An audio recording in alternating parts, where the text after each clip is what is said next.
chỉ từ trên 300 triệu. Sở hữu ngay mẫu thang máy gia đình hot nhất năm 2025.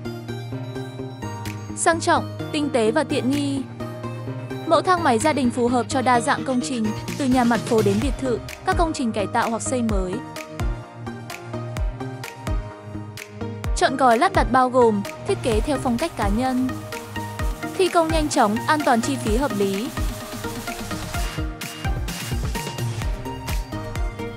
Thang máy HT Vin, đơn vị cung cấp thang máy hàng đầu tại Việt Nam. Liên hệ ngay theo hotline